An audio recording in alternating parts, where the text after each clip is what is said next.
우리에게 주실 하나님의 말씀은 호세아 10장입니다. 구약 성경 1265페이지입니다. 호세아 10장 1절부터 15절 마지막 절까지입니다. 이스라엘은 열매 맺는 무성한 포도나무라. 그 열매가 많을수록 제단을 많게 하며 그 땅이 번영할수록 주상을 아름답게 하도다.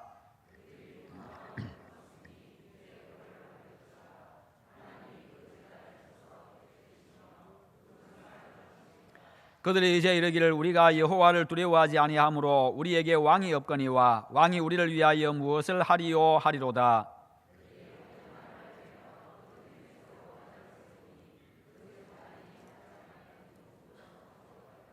사마리아 주민이 베다웬의 송아지로 말미암아 두려워할 것이라. 그 백성이 슬퍼하며 그것을 기뻐하던 제사장들도 슬퍼하리니 이는 그의 영광이 떠나감이며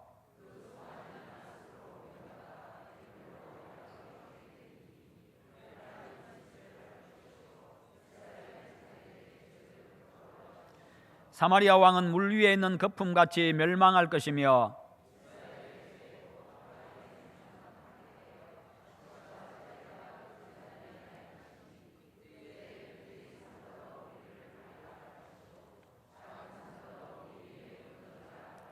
이스라엘아, 내가 기브아 시대로부터 범죄하더니 지금까지 죄를 짓는구나. 그러니 범죄한 자손들에 대한 전쟁이 어찌 기브아에서 일어나지 않겠느냐.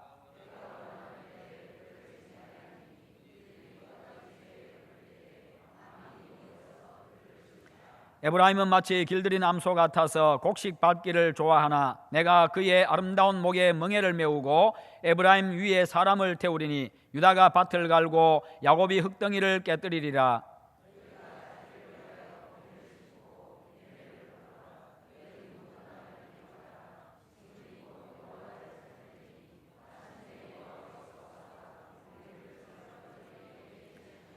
너희는 악을 밭가라 죄를 거두고 거짓 열매를 먹었나니 이는 내가 내 길과 내 용사의 많음을 의뢰하였음이라.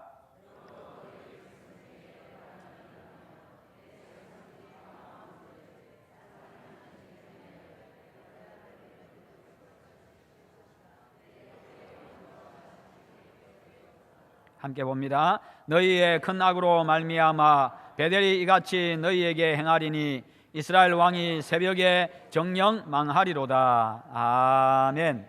오늘 말씀의 제목 같이 한번 읽어봅니다. 너희 묵은 땅을 갈아엎으라. 아멘. 오늘이 2018년도 마지막 주일입니다. 마지막 주일 이 시간에 우리의 지난날을 한번 돌아보면서 정말 갈아엎어야 될 부분들 갈아엎어버리고 또 새롭게 출발할 수 있는 그런 은혜가 여러분들에게 임하기를 축원합니다.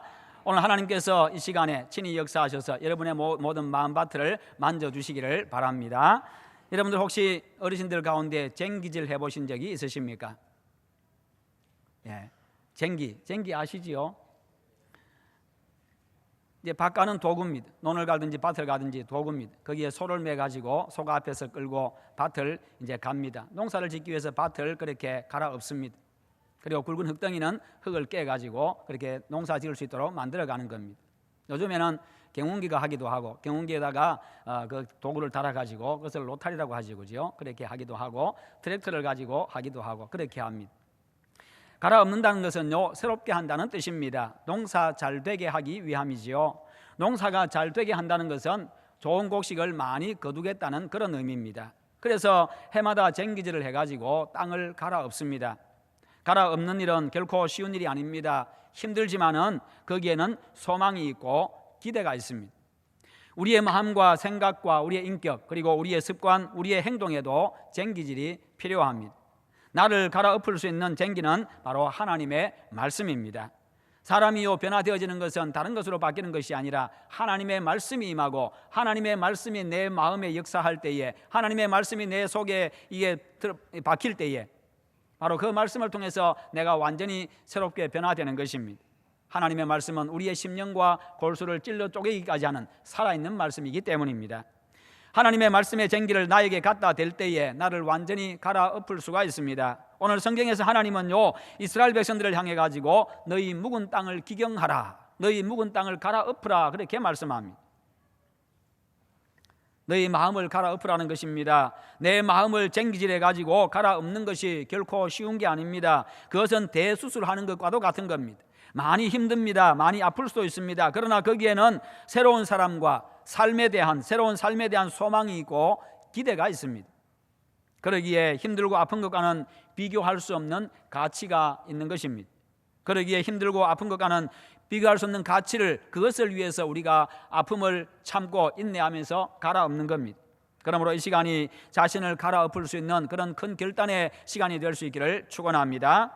어떤 사람을 보면은 교회 생활은 참 훌륭한데 일상생활은 전혀 아닌 경우가 있습니다. 오늘 성경에 나오는 이스라엘 백성들의 상태가 바로 그와 같았습니다. 그들의 상태를 보면요, 그들은 종교적인 열심은 있었지만 거짓된 마음을 품고 있는 사람들이었습니다. 1절 말씀에서 1절에서 하나님은 그들을 열매 맺는 무성한 포도나무다 그렇게 표현하고 계신데, 하나님은 당신의 백성들이 당신의 말씀을 실천함으로써 남에게 기쁨을 주고 낙심한 자에게 인생의 의미와 소망을 불어넣는 그런 삶을 살기를 원하셨습니다. 이것이 하나님의 백성들이 사람들에게 줄 수 있는 열매입니다. 그러나 그들은 거기에는 관심이 없었습니다. 제단과 주상을 열심히 만들고 화려한 장식으로 건물을 꾸미는 일에 열심을 냈습니다. 그것을 두고 두 마음을 품은 것이다라고 말씀하시는데, 그들이 두 마음을 품었으니 라고 2절에서 말씀합니다. 두 마음은 바로 거짓된 마음을 표현합니다. 하나님께서 이스라엘 백성들에게 원하신 것은 종교 행사가 아니었습니다. 하나님이 원하신 것은 말씀대로 살면서 다른 사람들에게 신선한 충격을 주고 도전을 주고 기쁨을 주고 희망을 주는 것이었습니다. 그런 마음과 삶이 선행이 되어질 때에 화려하게 성전을 꾸미는 것도 의미가 있는 겁니다. 왜요? 마음이 담겨진 것이기 때문입니다. 하나님을 사랑하는 마음으로 하는 것이기 때문입니다. 그렇습니다. 하나님이 기대하신 것은 종교적인 업적이나 어떤 화려한 행사나 의식이 아닙니다. 하나님은 너희 자신을 희생하는 삶을 통해서 남에게 소망을 주고 기쁨을 주고 희망을 주라고 했지, 내가 언제 성전 기둥 세우라고 했냐, 내가 언제 성전 기둥 화려하게 꾸미라고 했느냐, 그렇게 말씀하십니다. 너희가 진정으로 나를 믿는다면 내 말씀대로 살라고 그렇게 명하고 계신 겁니다. 그래서 너희들 때문에 세상이 기쁨을 얻고 소망을 얻도록 만들라, 그렇게 하시는 거지요. 하나님이 원하시는 것은 화려한 껍데기가 아니라 진실한 삶이라는 것입니다. 하나님의 백성으로서의 진실한 삶, 말씀대로 살아가는 그 진실한 삶, 여호와 하나님만을 믿고 의지하고 소망 가운데 살아가는 그와 같은 삶입니다. 여러분은 얼마나 말씀대로 살면서 세상에 선한 영향력을 미치고 이 한 해 살아오셨습니까? 말씀대로 살아감으로 세상에 선한 영향력을 미치고 여러분 때문에 사람들이 기뻐하고 즐거워하고 유익을 얻을 수 있기를 축원합니다. 그리고 두 번째로 이스라엘은요, 하나님의 백성들임에도 불구하고 그들의 기질이 바뀌질 않았습니다. 하나님을 믿는다고 했는데, 종교적인 열심은 있었는데 그들의 기질이 바뀌질 않았습니다.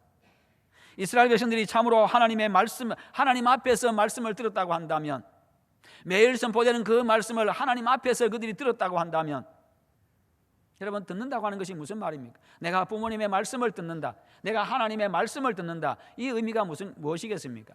단순히 귀로만 듣는 것입니까? 고막을 울려서 소리 나는 그것으로만 듣는 것입니까? 그게 아니잖아요. 여기서 말씀을 듣는다는 이야기는 바로 내 마음으로 말씀을 받고 내가 그대로 살아가겠습니다, 바로 그런 의미로서 부모님의 말씀을 듣고 하나님의 말씀을 듣고 그렇게 하는 것이죠.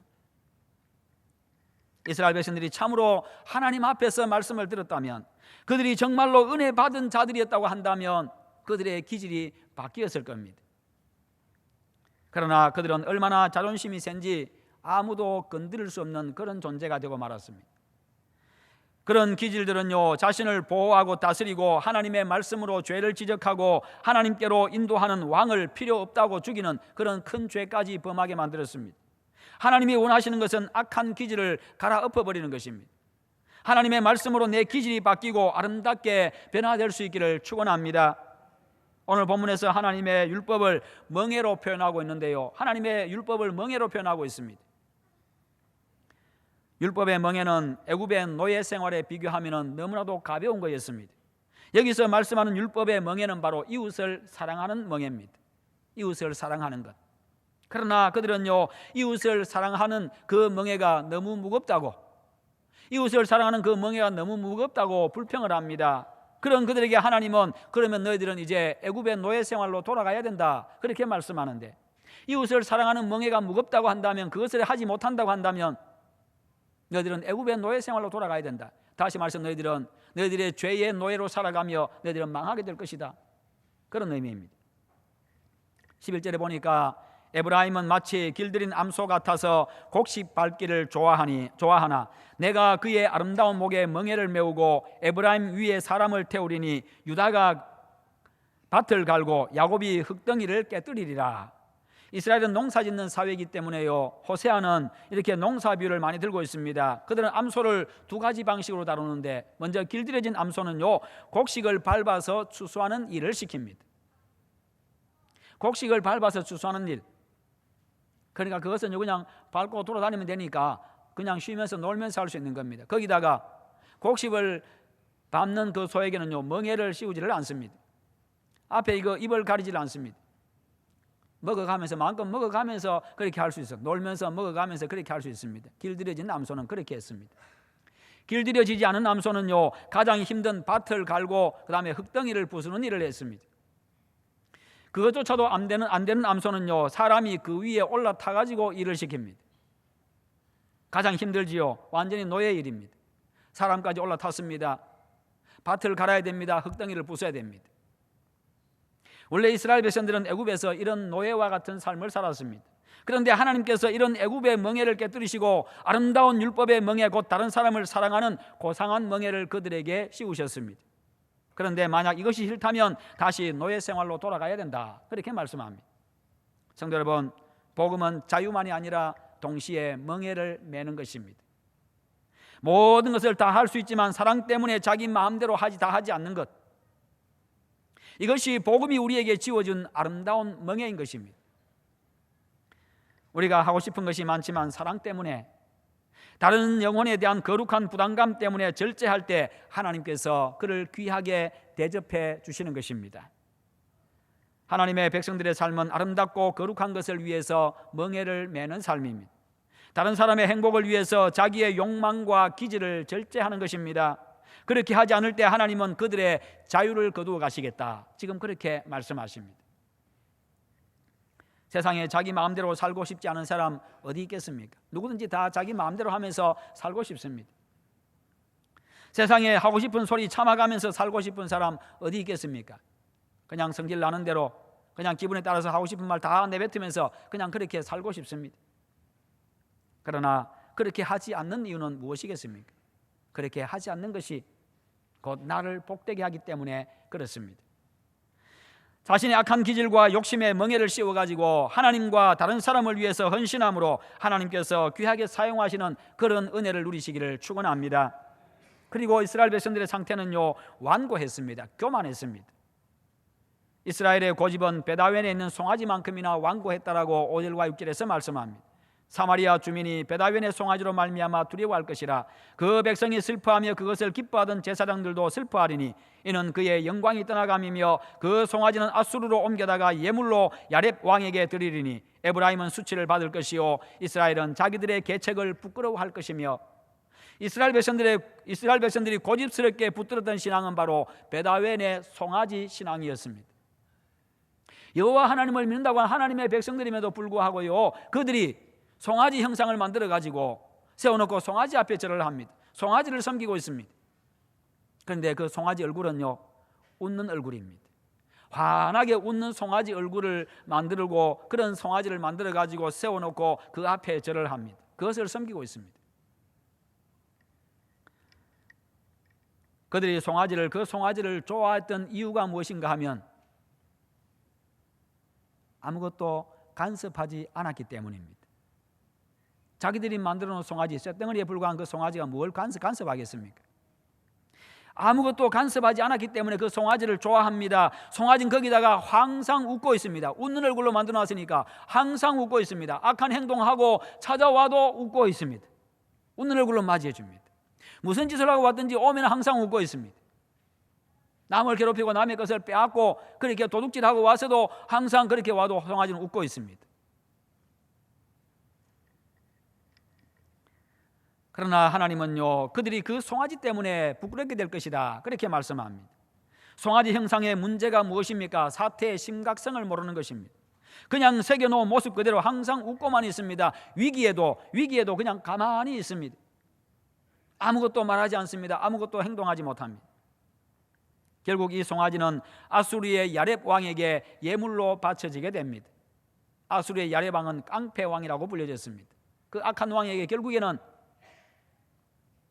침공당해가지고 그에게 예물로 바쳐집니다. 그들이 섬긴다고 하는 그 신이 야렙 왕에게 그냥 그 예물로 바치게 됩니다.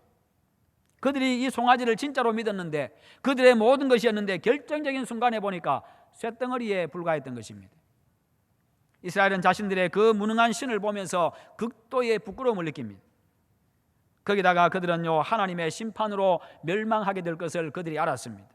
그것을 알게 된 이스라엘 백성들은요, 산에게 우리들을 가려달라고, 자신들을 가려달라고, 산이여 우리를 가려달라고 그렇게 외칩니다. 거기다가 작은 산들을 향하여 작은 산들아 우리 위에 무너지라, 우리 위에 무너져서 우리를 완전히 그냥 매장시켜달라고 그렇게 외칩니다. 이대로 아수르로 끌려가는 수치를 당하고 비참한 노예 생활을 하느니 차라리 산에 깔려 죽는 것이 낫다는 것입니다. 그들의 완고함과 교만과 자존심이 초래한 결과였습니다. 거짓된 것을 믿은 결과 비참하게 되었습니다. 그들의 불신앙이 초래한 결과입니다.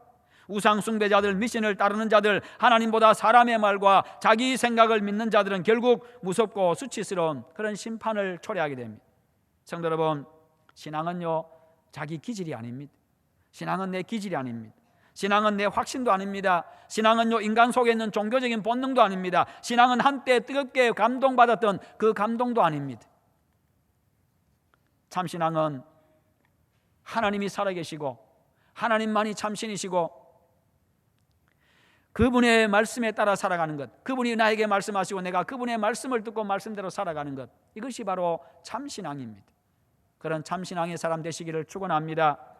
그러면 하나님께서 지금 이스라엘과 우리들에게 원하시는 것은 무엇입니까? 하나님께서 이스라엘 백성들에게 원하신 것은 바로 너희 묵은 땅을 갈아엎으라는 것입니다.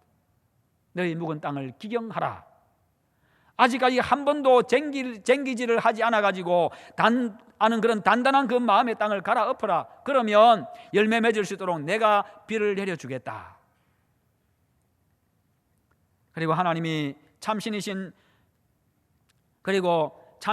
여호와를, 지금이 바로 참신이신 여호와를 찾을 때니까 여호와를 찾으라, 그렇게 말씀합니다. 쇳덩어리에 불과한 무능한 송아지를 찾지 말고 하나님을 찾으라는 겁니다. 하나님을 찾는다는 것이 무엇입니까? 바로 묵은 땅을 갈아엎는 것이었습니다. 그들 속에 있는 악한 기질들을 다 갈아엎어버리고, 옛사람들을 다 갈아엎어버리고, 그들 속에 있는 악한 것들을 다 갈아엎어버리고, 하나님 외에 섬겼던 그 모두 우상을 다, 그 우상신앙을 다 갈아엎어버리고 여호와 하나님을 찾으라는 것입니다. 묵은 땅을 갈아엎고 하나님께서 내려주시는 은혜의 단비를 그렇게 기다리라는 것입니다. 묵은 땅은 하나님조차도 거부하면서 완고하게 지키려고 했던 나의 성역입니다. 그 누구도 건드리기를, 그 누구도 침범하기를, 그 누구도 간섭하기를 거부했던 내가 나만이 지키려고 했던 그 성역, 나만의 성역, 나만의 영역입니다. 그것을 갈아엎어야 살 수 있다는 겁니다. 호세아는 모든 정황이 너희들을 분명히 멸망시키는 길로 그렇게 가고 있지만 지금도 늦지 않다, 아직 기회가 있다라고 말씀합니다. 지금이라도 하나님을 찾고 묵은 땅을 갈아엎기만 하면 살 수 있다는 겁니다. 이스라엘 백성들은요, 자신들이 부유해지기 위해서, 부자가 되기 위해서 땅에 대한 욕심을 부렸습니다. 부동산에 굉장히 관심이 많았습니다. 그런데 관심이 많으면 자기 재산 가지고 자기가 열심히 노력해서 사면 되지요.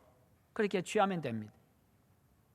그런데 그들은요, 가난한 자들이 빚을 갚지 못할 때 수단과 방법을 가리지 않고 그들의 땅을 빼앗아 버렸습니다. 그렇게 해서 부자는 될 수가 있지만은 하나님과 이웃의 원수가 되는 것이었기 때문에 그런 마음들을 포기해야 됐습니다. 그것이 바로 그들의 묵은 땅을 기경하는 것이었습니다. 전혀 필요 없으면서도 욕심 때문에 내가 차지하고 있는 것들, 남에게 주어야 할 것인데 내가 차지하고 있는 영역들을 포기하는 것, 이것이 오늘 또한 우리가 기경해야 될, 갈아엎어야 될 묵은 땅입니다. 사람들은 저마다 당장 갈아엎어야 될 단단한 땅을 가지고 있습니다. 묵은 땅들을 다 가지고 있습니다. 끝까지 포기하지 않는 자신들만의 영역을 가지고 있습니다. 어떤 사람에게는 자기 생각과 아집과 기질이고, 어떤 사람에게는 자식입니다. 어떤 사람에게는 욕심입니다. 다른 것은 다 신앙적으로 되는데 그것만큼은 하나님도 못 건드립니다. 하나님, 이것만큼은 건드리지 마세요. 하나님, 이것만큼은 안 됩니다. 그러나 하나님은 단호하게 말씀하십니다. 안 되는 게 어디 있냐? 그것부터 갈아엎어라. 그것부터 갈아엎으라고 말씀하십니다. 자신이든지 나 자신이든지 자식이든지 소유든지 모두 다 하나님의 것입니다. 하나님의 뜻대로 하십시오. 그렇게 나와 모든 것을 내려놓는 것이 곧 갈아엎는 것입니다. 하나님께 맡기는 것이요. 내가 완강하게 고집하고 있는 그 영역이 하나님의 은혜를 고갈시킵니다. 하나님의 은혜의 통로를 가로막아버립니다. 은혜를 은혜로 받지 못하게 만듭니다. 오늘날 많은 성도들의 속에 있는 묵은 땅은 바로 세상에 대한 욕심들입니다. 물질에 대한 욕심입니다. 하나님보다 하나님이 주신 선물을 더 중요하게 생각하는 겁니다.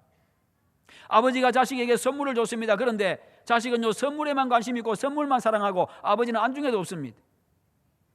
오늘 우리가 하나님에 대해서 그렇다는 것입니다. 하나님께는 관심이 없어요. 하나님 주신 선물에만 관심이 있어요. 거기에 온 마음을 다 빼앗겨버렸습니다. 주를 위해서 고난받는 것 싫어합니다.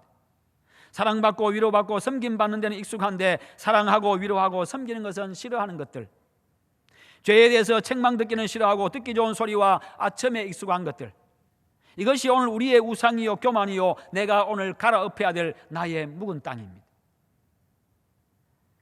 이 시간 모두 갈아엎어버리십시다. 다 갈아엎어버리고 이제 새해를 맞이할 수 있기를 축원합니다.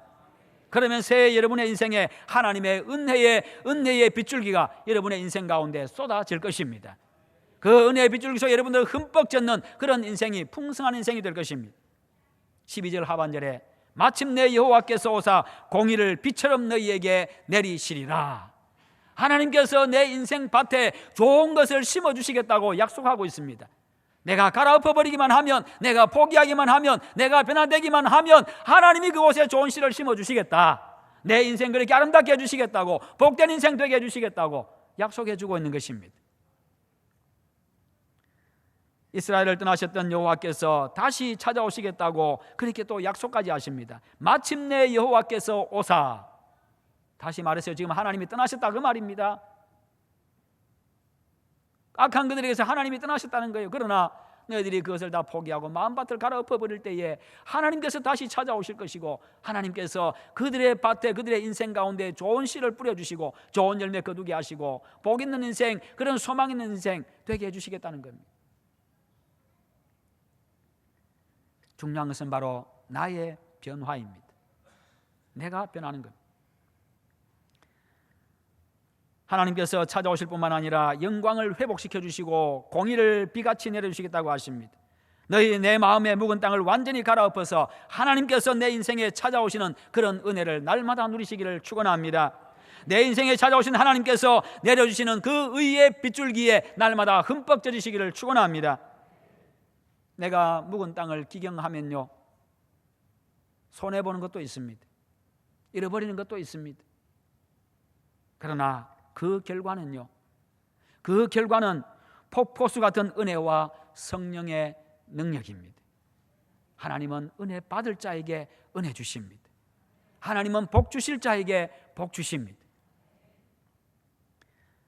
삶의 변화, 하나님의 영광의 회복, 이와 같은 은혜를 베푸십니다. 하나님은 주를 위해서 나를 희생하고 손해보면요, 그것으로 끝내시는 분이 아닙니다. 그리스도인들은 손해본 그 이상으로 하나님의 은혜를 누리게 되어 있습니다. 주님을 위해서 목숨을 버린 자는 그 이상으로 큰 영광을 누리게 됩니다. 그러나 주님 때문에 잃은 것이 없는 사람은요, 얻는 것도 아무것도 없습니다. 주님의 이름을 악용하고 교회를 이용하는 자는 큰 고통을 당하게 됩니다. 그러나 하나님의 약속을 믿고 내 마지막 남은 자존심과 미련까지 포기하면요, 마치 봇물이 터지듯이 하나님의 공의와 은혜의 샘이 나와 내 가정과 우리 교회에 임하는 것입니다. 부자가 많고 박사가 많은 교회가 좋은 교회가 아니라 나 자신을 부인하고 겸손히 섬기는 자가 많은 교회가 곧 좋은 교회입니다. 날마다 하나님 앞에서, 하나님의 말씀 앞에서 내 자신을 갈아엎고 새로운 마음을 가지고 살아가는 그런 성도가 많은 교회가 곧 좋은 교회인 것입니다. 우리 교회가 그런 교회인 줄로 믿습니다. 하나님의 은혜는 항상 낮은 곳으로 임합니다. 물이 위에서 낮은 곳으로 아래로 내려오듯이 하나님의 은혜는, 높으신 하나님의 은혜는요, 내가 낮아질 때에 그 위에서부터 나에게로, 내가 낮아지면 낮아질수록 더 강하게, 더 세차게 나에게 내려지는 것입니다. 그래서 자신을 포기하고 겸손히 섬기는 자만이 은혜를 받을 수 있습니다. 찬송을 해도, 말씀을 들어도, 열심히 봉사를 해도 은혜가 없습니까? 감동이 없으십니까? 자기를 포기하지 못해서 그렇습니다. 여전히 자신이 펄펄 살아있어서 그렇습니다. 겸손하지 못해서 그렇습니다. 섬기지 못해서 그렇습니다. 갈아엎어야 될 묵은 땅이 아직도 남아 있어서 그렇습니다. 그래서 은혜를 은혜로 받지 못하는 겁니다. 우리가 하나님의 은혜를 받기 위해서 해야 될 일이 무엇입니까? 내 속에 남아있는 고집과 욕심 같은 묵은 땅을 갈아엎어버리는 것입니다. 내 옛사람을 갈아엎는 것입니다. 그래서 거기에 다른 사람이 농사짓게 할 때, 거기에 하나님께서 좋은 씨를 뿌릴 때에, 다른 사람의 유익을 위해서 사용하고 하나님의 영광 위에 살아갈 때에 하나님의 의가 비같이 쏟아지고 성령의 역사가 나타나는 것입니다. 사랑하는 우리 여수수영로교회 성도 여러분, 복음은 멍에를 매는 것입니다. 복음은 멍에를 매는 겁니다. 우리는 반드시 두 멍에 중에 하나를 매야 합니다. 사랑의 멍에를 메고 자발적으로 섬기고 은혜 속에 자유와 평안을 누리며 살아가든지, 아니면 자신의 욕망과 세상의 노예로 살아가야 합니다. 13절을 보십시오. 너희는 악을 밭가라 죄를 거두고 거짓 열매를 먹었나니 이는 내가 내 길과 내 용사의 많음을 의뢰하였습니다. 거짓 열매를 먹었다고 하는 것은요, 자기 것이 아닌데 자기가 먹었다는 겁니다. 도둑질했다는 겁니다. 강도질했다는 겁니다. 그들은 하나님이 주신 선을 넘어서 무한히 부자가 되려고 했습니다. 그러다 보니 악을 밭갈았습니다. 그러니까 죄를 거두게 됩니다. 죄의 열매를 거둡니다. 거짓 열매를 먹을 수밖에 없었습니다. 그럼에도 불구하고 그들이 하나님을 두려워하지 않은 이유가 있었는데, 아직 자기들에게는 길도 많았고 많은 용사를 의지했기 때문입니다. 하나님 없어도 살 수 있다는 것이었습니다. 내가 가진 것으로 충분했다는 것입니다. 내가 가진 군사력으로 충분했고, 내가 가진 밭으로 충분하고, 내가 가진 물질로 충분했다는 것입니다.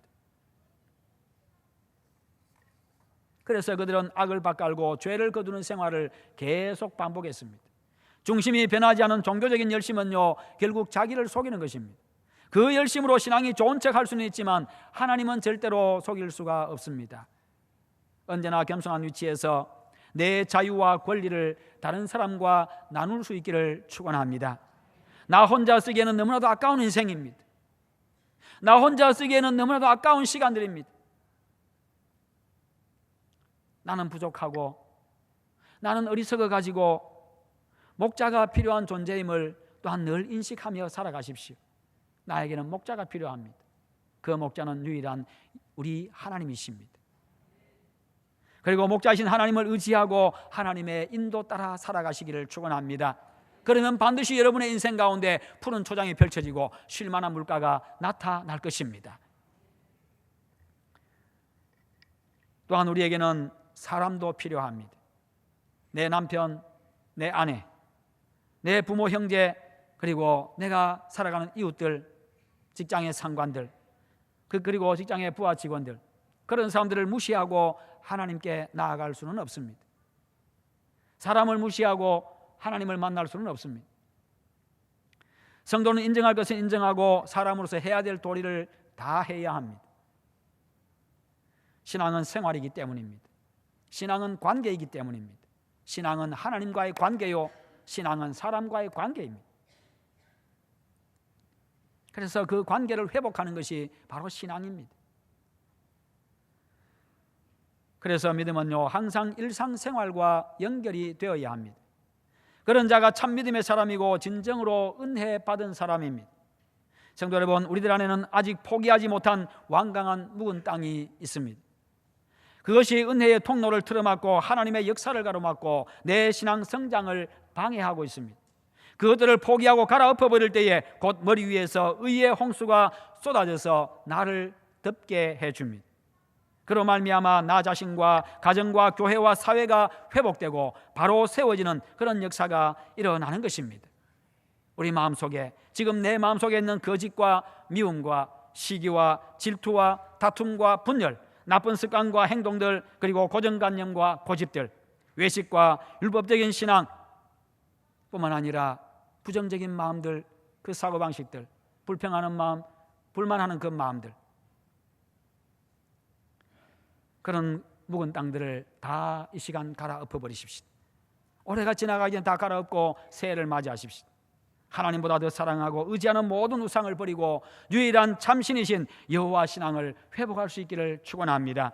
그래서 폭포수같이 내리는 하나님의 의와 은혜의 빗줄기에 흠뻑 젖어서 새롭게 변화된 인생을 살아가는 그런 여러분들 다 되시기를 주님의 이름으로 축원합니다.